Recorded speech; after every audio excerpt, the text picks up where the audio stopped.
Here's the deal.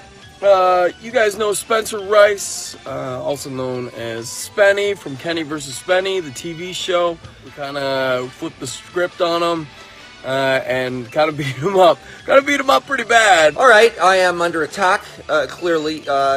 Tyson Dux, who completely screwed me over. Talk about a screw job on Kenny vs. Spenny. And so it's been all these years later.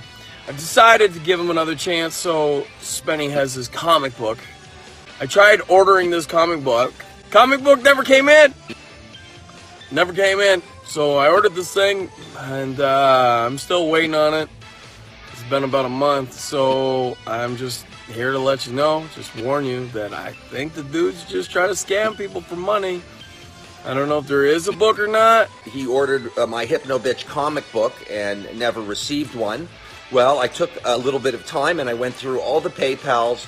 And, you know, it's one thing to double cross me when we're doing a wrestling match on Kenny vs. Spenny. It is quite another thing to attack a piece of my business, how I feed my family.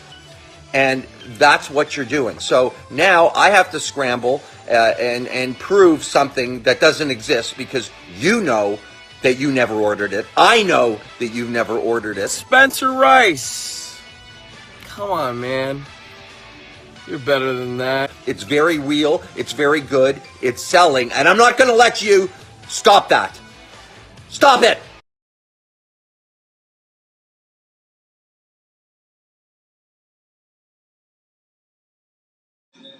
Here it is. Where's the momentum again? There he is. Spenny coming into this match and just finishing it off.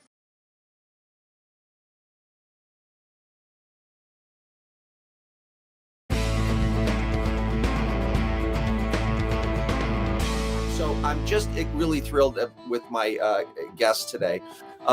People ask me over the years, what's your favorite Kenny versus Spenny episode to do? Of course, they were all shitty to do, except one, and I've consistently said, who's a better pro wrestler?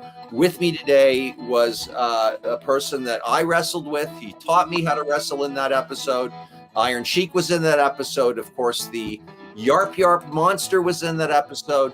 I have a Tyson Moody, also known as Tyson Dux, also known as Tyson Quack Dux, in our feud that's been going on for years now, actually. How are you? Great. I am great. It's good to finally have a sit-down interview with you instead of fighting. It's nice to just sit down and hash it out. That's why we had the 3 takes. We had lots of violence. We had to swear at each other a lot, and we've decided now we'll come to terms and we'll actually do it. We did a live show together in Kingston, where I live, and it called for me to run away like a girl from Tyson.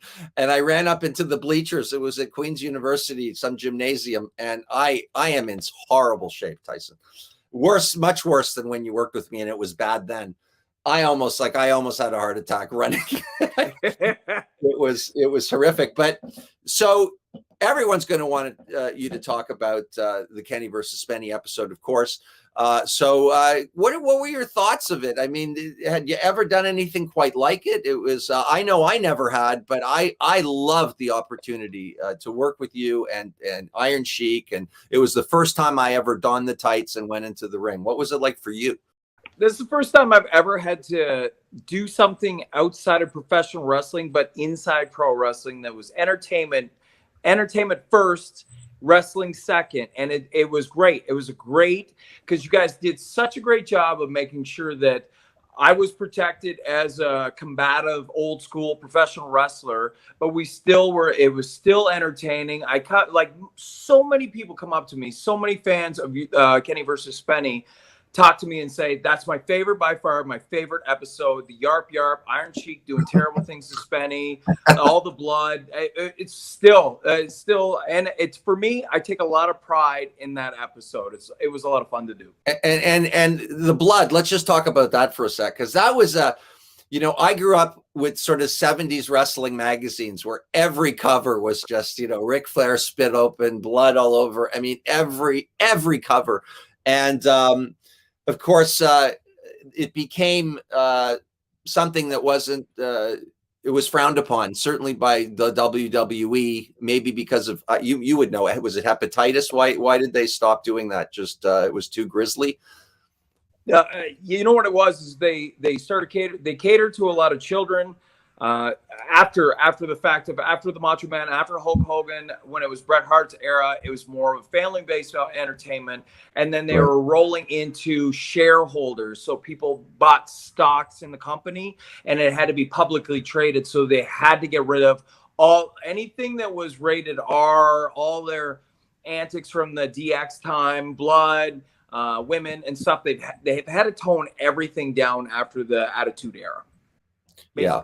And you know, again, my era was a completely different era. So basically I asked Tyson, would you do this? And him being an old school guy, I imagine you were sort of surprised to hear that I wanted that. People still ask me about that. People ask me like, was that real? I'm like, of course it's real.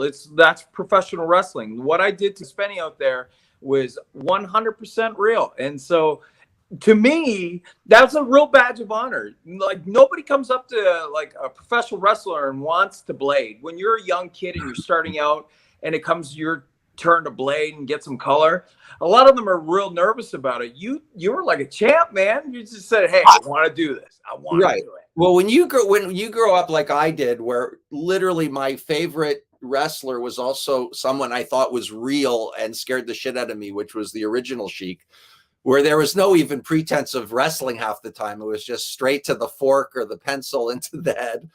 And yeah, so thank you for making it. It was truly a fantasy for me. And may I say, in my own glory, that I bled really well. And I forgot to take you're supposed to take aspirin or something to thin your blood so you get a better. And I had planned on doing it, but I forgot. But it didn't seem to matter. I mean, it looked like I said, a 1970s magazine.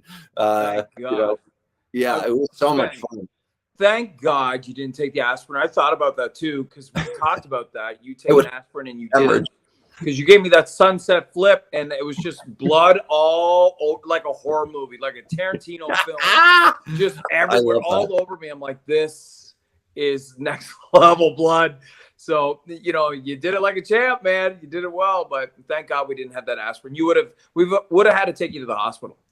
Tyson is so passionate about this sports entertainment, or whatever they're calling it now. I just call it pro wrestling.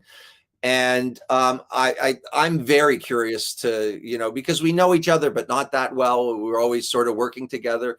But we, you know, because I'm not a wrestler, it's not like we drove to the next gig together or we could talk about this stuff. But what were your influences? How young were you when you started to get into it? Those kinds of things. Well, the story goes back that my mom bought me a coloring book, and that coloring book was the Rock and Wrestling coloring book. So that's where I got my start. We had no money, we had no cable. It was a while before I got to actually see wrestling on TV that wasn't like Grand Prix East Coast wrestling. That's just old guys, right? Mm-hmm. So when I finally got to see it, and I got to see like episodes of Saturday Night's Main Event, where like Andre the Giant chokes out Hacksaw Jim Duggan with his singlet strap, and there's hundreds of guys coming. It felt like hundreds of guys coming in and trying to get him off and stop him. Best. Those are the kind of moments that make pro wrestling, man. I love it. And then as soon as I got into it, as soon as I had these moments of Hulk Hogan and the All-American and all this stuff, it just ventured into the combative side. So I love Rick Martel. I love Macho Man. I love Steamboat. Guys that could move, look athletic, but were big, muscular guys. You know, they're cut. That was my thing. That was always my jam. Let me ask you something, because I see a similarity in us in that I know that from watching your videos that you're very into scientific wrestling.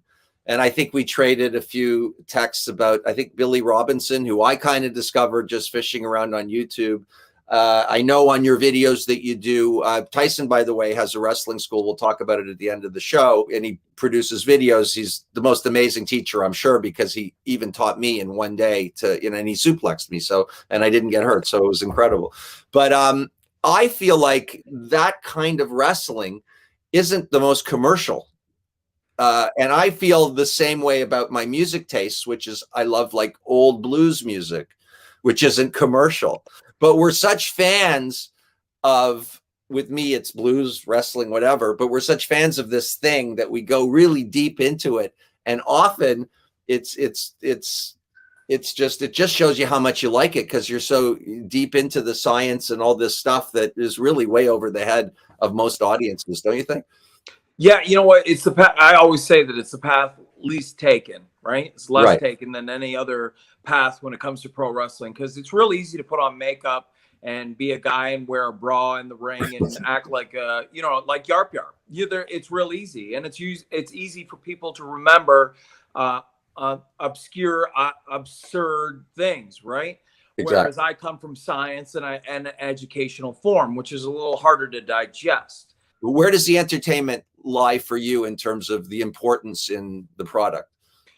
The entertainment lies with me like it's a magic trick. So magic, we all know, isn't real. We all know magic isn't real, but we want to believe when we go to a magic show that guy actually has magical powers. I want to believe it. I want to believe that David Copperfield can actually make elephants disappear. But I want to go about wrestling like a magic show. I don't want to entertain. I want to deceive. That's what I tell people. And I want people to believe that what I'm doing to that guy is very much real. And then my business, what I do in that ring, is completely legitimate. And I make everything look tight and legitimate so that they believe that it's real. So for me, that's just awesome stuff, the athleticism and all that. And it's a huge part of it. But one of the inroads into it for me was the monsters and the managers, the talking, the outlandish characters, the Freddie Blassies, the really crazy, over the top, generally not the greatest wrestlers at all, but it was entertaining. I am a huge fan of wrestling in all areas. So the three ring circus, which it is, I'm a fan of. So Bobby Heenan is one of the greatest managers, greatest mouthpieces to ever put on the manager jacket. Sensational Sherry is one of the valets that will always go down as one of the greatest. It's the only woman that people would cheer that they would hurt her. They wanted to hurt a female, right? Like you're saying, like Kamala and the other names that like Yokozuna and these Undertaker. Think about the Undertaker. Any names like that where there were monsters and a little bit larger than life. Unbelievable respect for Whenever you have the chance, and this is for you and anybody that's listening, watching, I want you to check out Buddy Rogers.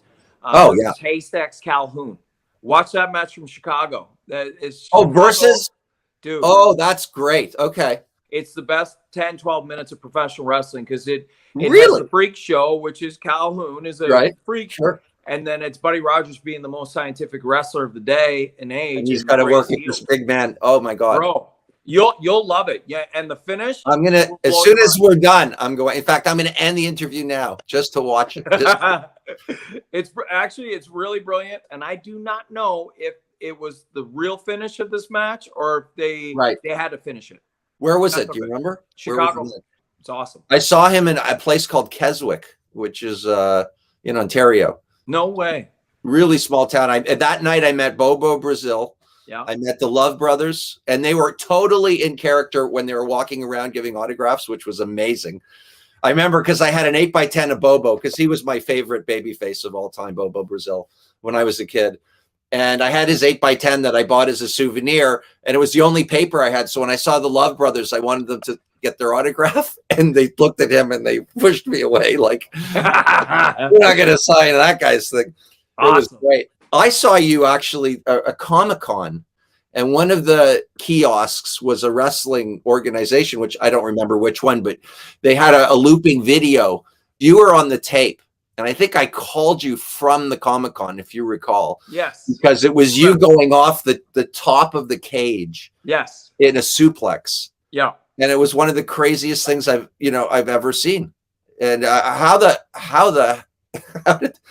did you get into that one? That took 2 years off my life. I was bleeding as much as you were in the episode that we did. So there was so much blood, and I remember being on the top of the cage. So that's about 2 stories high. Yeah, it was fun. And wiping the steel on the cage because I knew I was suplexing him in. Yeah. And I had to wipe down where I was bleeding all over the top of the cage so I didn't slip. Because if I had slipped, I would have hurt either one of us or killed both of us. I said, and in my head while I was up there, I wasn't thinking about how badly I could get hurt.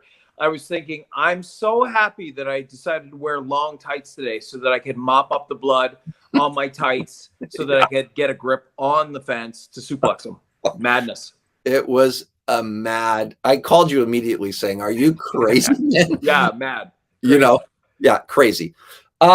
So how you doing through the pandemic? I guess there are no wrestling shows whatsoever. Well, this is it. I've been on a hiatus now for over almost like a year and a half, and I haven't wrestled. And I've been injured. I've blown out my knee. I've dislocated stuff. I had concussions, and it never stopped me more than 6 months. So this is the longest time I've been outside of a professional wrestling ring. So my school has been shut down now, and I don't know. Like I'm not doing anything dramatic here, but I don't know if it'll ever open again.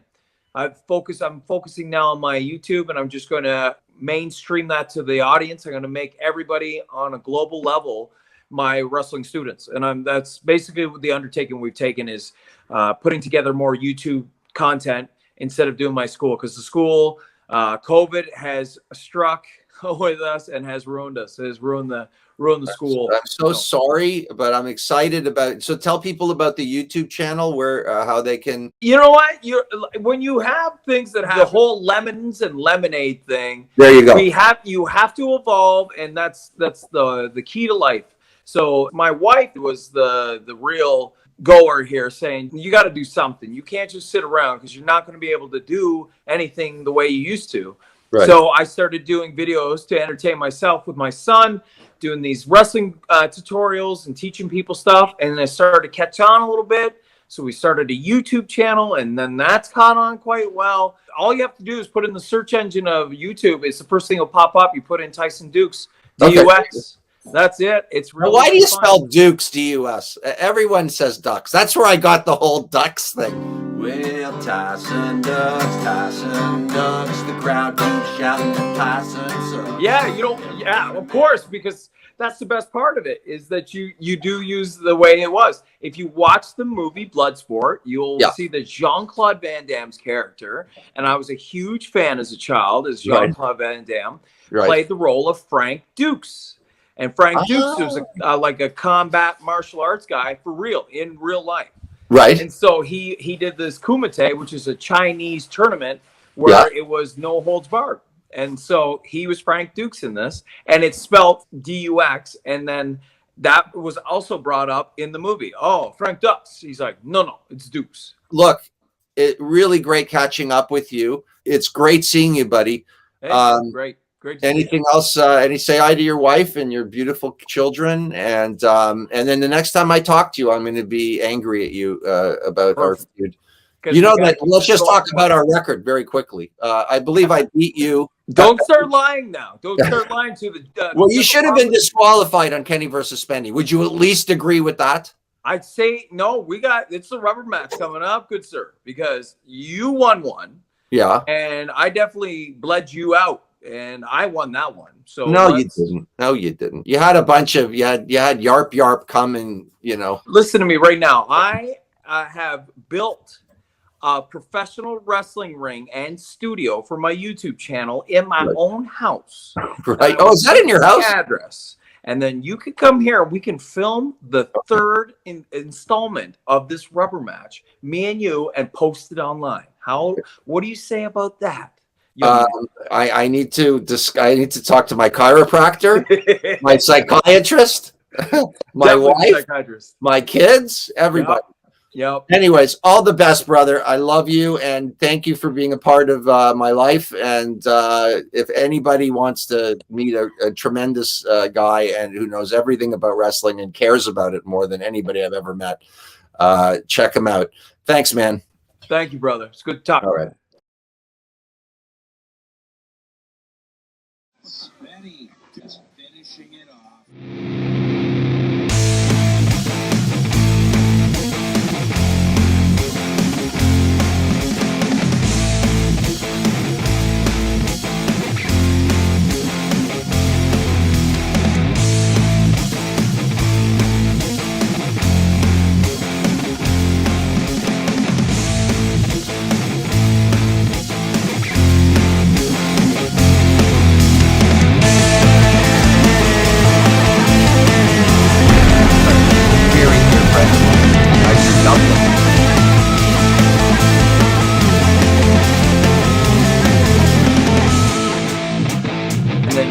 come here and we can film the third installment of this rubber match, me and you, and post it online. What do you say about that?